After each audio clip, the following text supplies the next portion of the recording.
আজিৰ প্ৰথম প্ৰশ্ন কোনজন ৰোগীৰ বাবে খিচুৰি খোৱাটো অধিক উপকাৰী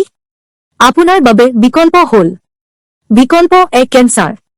বি হাঁপানি সি কোষ্ঠকাঠিন্য বিকল্প ডি হৃদৰোগ শুদ্ধ উত্তৰ হ'ল বিকল্প সি কোষ্ঠকাঠিন্য পৰৱৰ্তী প্ৰশ্ন শীতকালত কমলা বেছিকৈ খালে কি হয় আপোনাৰ বাবে বিকল্প হ'ল বিকল্প এ ভালকৈ শুব পাৰে বি মনটো ভাল থাকে সি এসিডিটি হয় বিকল্প ডি বয়সজম হয় শুদ্ধ উত্তৰটো হ'ল বিকল্প ডি বয়সজম হয় পৰৱৰ্তী প্ৰশ্ন গৰুৰ কিমান পাকস্থলী থাকে আপোনাৰ বাবে বিকল্প হ'ল বিকল্প এ 2টা বি 3টা সি 4টা বিকল্প ডি 5টা